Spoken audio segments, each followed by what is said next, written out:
Sí, esta es una presentación para los alumnos de la clase de los pasos del maestro. Es un diagrama de bloques que he desarrollado con la finalidad de poder aclarar cuál es el viaje que uno tiene que hacer durante el momento que uno esté explicando el Evangelio, cómo uno pudiera introducirse y cómo uno pudiera viajar a través de estos elementos en el momento de la plática con el prospecto a quien uno quisiera compartir el Evangelio.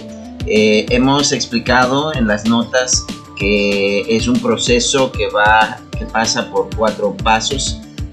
Uno es relacionarse, luego es crear oportunidad, traer convicción y luego revelar el Evangelio. Me he dado cuenta, y la Escritura dice, el apóstol Pablo, él está pidiendo oración para que al abrir su boca le sea dada palabra para dar a conocer con denuedo el misterio del Evangelio. O sea, el comunicar el Evangelio no es una tarea de lo más fácil. El comunicar el Evangelio es algo de lo más complejo que pueda haber, a tal grado que el mismo apóstol Pablo pedía que oraran por él para que le fuera dada palabra, ¿sí? Y que hable del Evangelio como debe de hablar. Entonces, definitivamente es una tarea titánica, no es la tarea más fácil. Y en la clase que estamos tomando para poder aprender cómo explicar el Evangelio, pues imagínate, el experto de expertos pide que oren por él porque necesita la palabra adecuada, evidentemente, que nos deja a nosotros.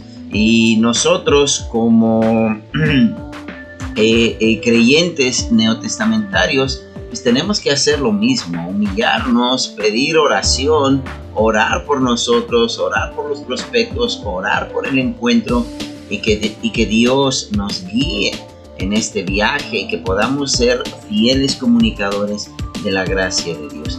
En este caso, el cuadro que tengo delante de ustedes, lo quiero explicar parte por parte para que de alguna u otra manera ayude en el viaje y en la explicación del Evangelio. Comenzamos con la parte de relacionarse y es simplemente hablar de manera casual. Hola, buenas tardes, ¿cómo estás? Hablar del clima, hablar de la familia, hablar del trabajo, algo que esté pasando en la actualidad. Ya empezaron las lluvias, sí, ya empezaron los calores. Sí, en el caso de la familia o cuando uno está en una reunión con familiares que no se han visto de hace mucho tiempo, pues hablar de la salud de algún familiar, preguntar por algún familiar, o cuando está uno en el trabajo y está conociendo uno a una persona nueva, pues qué haces, cómo lo haces, qué elementos usas, cuánto tiempo tienes haciéndolo. Y son elementos donde en pocos minutos uno puede relacionarse. Ya ahí uno cumplió la primer gran paso, hablando de relacionarse. Luego, crear la oportunidad, y para crear la oportunidad es deliberadamente traer el tema de las cosas de Dios, de las cosas espirituales, traerlo a la mesa. ¿Cómo lo hace uno? Sencillo, un folleto evangelístico, un rompehielos. Oye, mira, ya te entregaron uno de estos, mira, te regalo un folleto evangelístico. Es bueno buscar de Dios. Léalo cuando tenga una oportunidad. Y definitivamente con eso ya uno sacó a colación lo que es las cosas de Dios. Y obviamente pasar a la parte de ¿te consideras una buena persona? Pregunta clave en el momento de poder iniciar el viaje hacia la explicación del Evangelio. ¿Qué pasaría contigo si estuvieras hoy en la presencia de Dios? ¿Has llegado a pensar alguna vez en eso? Y pues solicitarle unos minutos para poder explicar cómo funciona el folleto, o bien unos minutos para poder explicarle los principios de la Escritura. Y de esa manera, ¡pum!, ya creamos la oportunidad. Luego, cuando hablamos de traer convicción, estamos hablando del uso de los mandamientos. Usar los mandamientos con la finalidad de traer convicción, hablando a la conciencia y no hablando al intelecto. Entonces, mira, ¿has oído hablar alguna vez de los 10 mandamientos? Voy a usar los mandamientos para hacerte un pequeño test, a ver cómo te iría si estuvieras delante de Dios. Y usar los mandamientos, yo recomiendo usar 3 o 4 de los mandamientos, ¿sí? Y en base a eso, pues poder animar, poder explicar la condición en que se encuentra la persona. ¿Alguna vez has dicho una mentira? Sí. ¿En qué te convierte? ¿Cómo se le llama a las personas? Si yo digo mentiras, ¿cómo me llaman a mí? No, pues un mentiroso. Ah, bueno, ya. ¿En qué te ha convertido el haber dicho una mentira? ¿Alguna vez has robado? ¿En qué te ha convertido? ¿Alguna vez has matado? ¿En qué te ha convertido? Etcétera, etcétera, etcétera. Luego, recapitular. Mira, por confesión propia me has dicho que eres mentiroso, ladrón, adúltero de corazón, etcétera. Si Dios te fuera a juzgar en base a los mandamientos, ¿qué piensas? ¿Serías inocente o serías culpable? Y estamos trayendo convicción. ¿Crees que irías al cielo o al infierno? Y ya, estamos pasando por el tercer gran paso, que es traer convicción. Ahora, ahí hay un momento muy interesante, porque en mi experiencia personal he visto cómo muchas personas tratan de justificarse a sí mismas a pesar de que han confesado de que son ladrones, que son adúlteros, que son pecadores, mentirosos. Aún ahí dicen, cuando les preguntas, ¿irías al cielo o al infierno? Algunos todavía tratan de justificarse, dicen, bueno, solamente Dios sabe mi destino final. Y con eso pretenden decir, bueno, no te corresponde a ti saber, nadie va a saber hasta la mera hora. Y realmente no es que nadie no sepa hasta la última hora. Ya tenemos la palabra de Dios que te está diciendo, has infringido la ley de Dios, no te va a ir bien. Entonces, precisamente aquí es una pequeña parte, dependiendo cómo se presente el asunto, donde uno pudiera bien decir, ¿verdad? ¿Qué vas a hacer? ¿Cielo o infierno? Y si la persona insiste en querer justificarse, pues obviamente tratar de concientizarle. Personalmente me gusta usar el ejemplo del juzgado, ¿sí?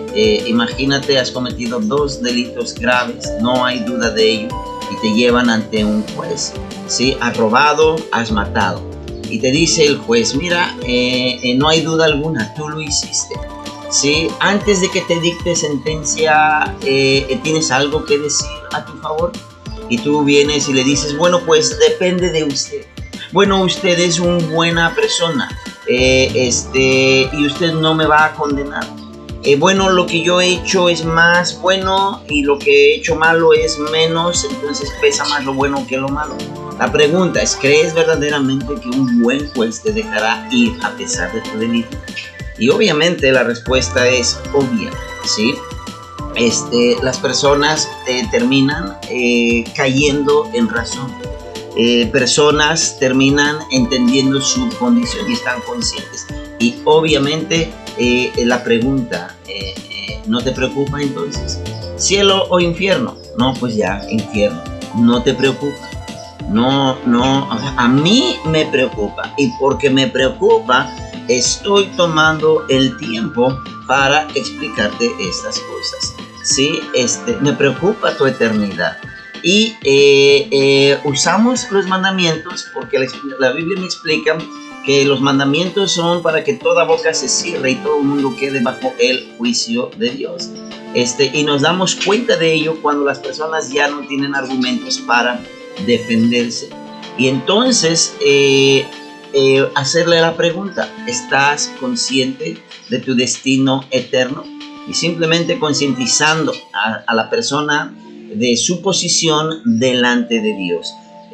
Si la persona sigue renuente, queriendo justificarse, pues obviamente no está preparado para la explicación de la gracia. Pero si está consciente y está clara al respecto, pues uno procede a la explicación del Evangelio. Con eso ya hemos concientizado. Entonces, la persona ya admitió su condición delante de Dios, pasa uno a entonces revelar el Evangelio.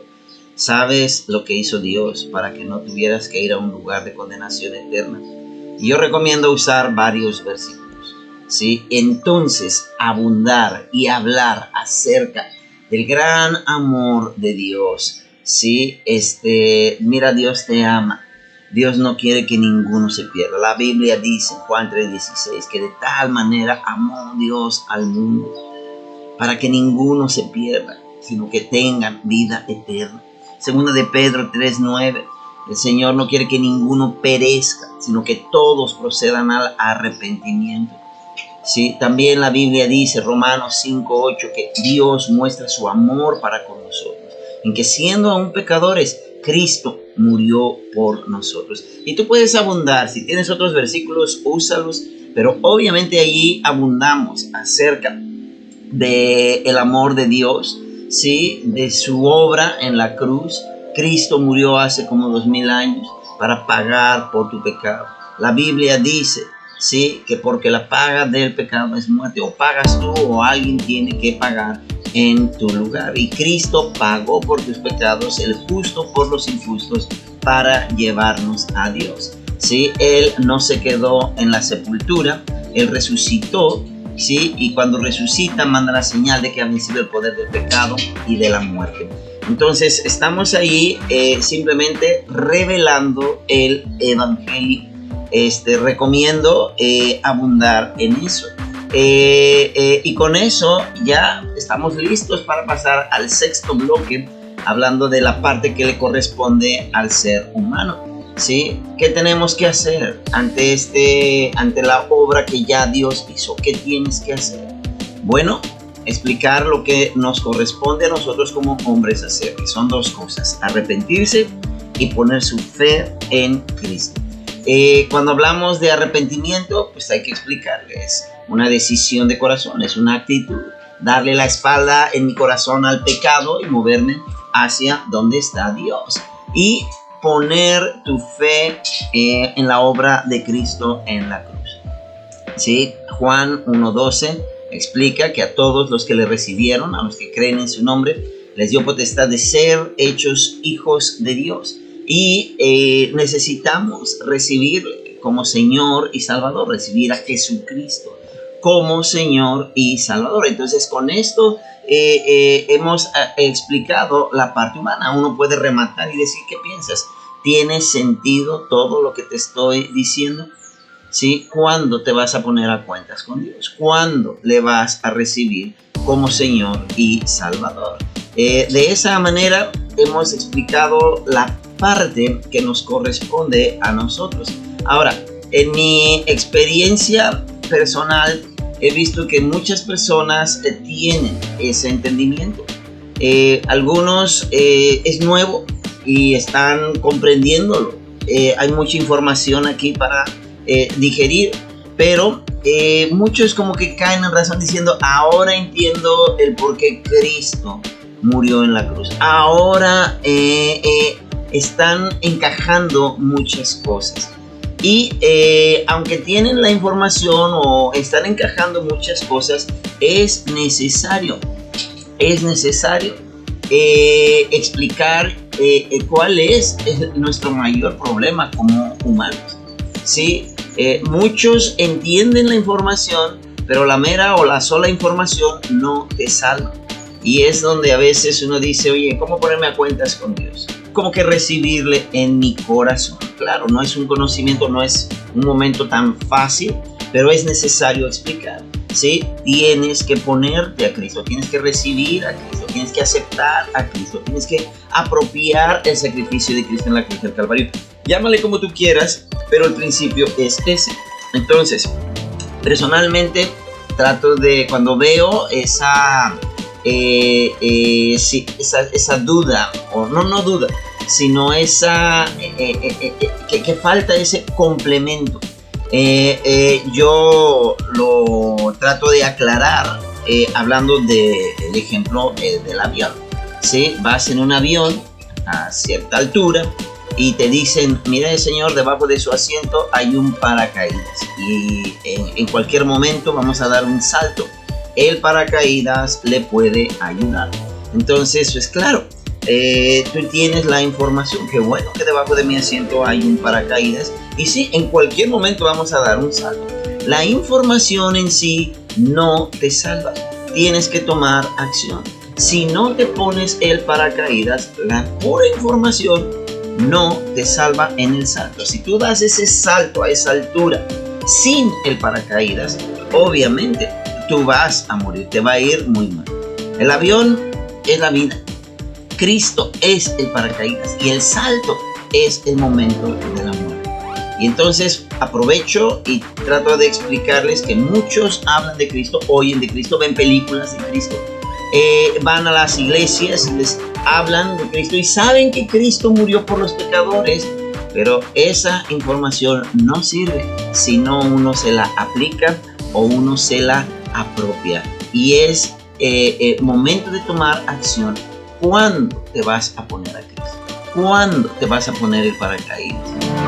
¿Cuándo te vas a revestir de Cristo y de su justicia? Es muy importante enfatizar que hay un cuándo, ¿sí? ¿Cuándo lo vas a hacer? Y de esa manera hemos tratado de ayudarle, de aclarar la parte humana, la parte que nos corresponde, ¿sí? Y animarlo a entrar entonces a un pacto con Dios, ¿sí? Como un pacto con Dios, sí, un pacto como los esposos en su boda. Cada hombre, cada mujer tiene que entrar en ese pacto. Y personalmente pues explico, es como en los novios el día de su boda. Cada uno entrega un anillo al otro y hace sus votos conyugales, que son palabras, que no es más que un compromiso o un voto de compromiso, ¿sí? Donde él le dice a ella que le va a ser fiel, etcétera, etcétera. Ella le dice a él lo mismo, que le va a cuidar en enfermedad, en salud, y es una entrega mutua, y es lo mismo. En este caso, Cristo se entregó 100% por ti, y tú le entregas tú te entregas 100% a Cristo, ¿sí? El recibir a Cristo es reconocerle como Señor y Salvador. Tú recibes a Cristo, Dios te recibe a ti en Cristo. Decirle con tus propias palabras que le recibes y que pedirle que te reciba. Y obviamente animar a la persona. Dime, ¿lo vas a hacer? ¿Cuándo lo vas a hacer? Aquí cuando hablamos del momento y del lugar, algunos van a querer entrar en ese pacto con Dios en ese mismo momento. Y me ha pasado. Algunos dicen, ya, para luego es tarde. Pero otros, a lo mejor el momento, a lo mejor el lugar no les es cómodo, no les es de mucha presión. Y muchas personas muy honestamente dicen, mira, a querer hacerlo yo ahora mismo, no te sería yo honesto, te estaría dando por tu lado. Y me encanta su honestidad. ¿Sí? Si se ve que entienden, pues animarlos a que tengan una plática seria con Dios en la intimidad de su casa. ¿Sí? Mira, ¿por qué no vas esta noche, cuando estés en la intimidad de tu habitación, doblas tus rodillas y tienes una plática muy seria con Dios? Le dices que le aceptas como Señor y Salvador y que tú te entregas a Él. Obviamente también dejar claro, si tú no lo haces, bueno, ya tu destino eterno es responsabilidad. Es necesario que eso se haga. Y entonces ya has explicado de la manera más clara posible el pactar con Dios. Y por último, el noveno y último bloque en todo esto, pues dirígelos a la verdad. Apunta a la verdad de la Biblia. Si se puede, explica el bautismo, y que busque un lugar donde pueda crecer. ¿Tienes una Biblia en casa? tienes acceso a una Biblia. No, pues que sí, bueno, léela, obedece lo que entiendes de Dios, ¿sí? Mira, el bautismo es una confesión de tu pacto con Dios, es un cuadro de la muerte, sepultura y resurrección de Cristo. Lo más pronto sería bien que te pudieras bautizar, ¿verdad? Y también pues trata de crecer y avivar esa relación que has comenzado con Dios. Busca una buena iglesia donde te enseñen lo que dice la Biblia en su correcto contexto y que la Biblia sea la máxima autoridad. Si hay algún lugar así, ahí es buen lugar para poder crecer. Obviamente, si tengo un folleto evangelístico de nuestra iglesia, pues yo le voy a animar. Mira que hay un buen lugar donde tú puedes llegar y poder crecer. Pues ahí están los 9 bloques. Yo oro que Dios pueda darles entendimiento a cada uno de ustedes y puedan tener las palabras, el denuedo y las palabras para dar a conocer el misterio del Evangelio. No es fácil, pero de una u otra manera que podamos nosotros tener con esto un razonamiento lógico y que podamos nosotros cerrar, poder entender cómo conducirnos o las pautas que debemos seguir mientras nosotros estamos compartiendo acerca de Jesucristo.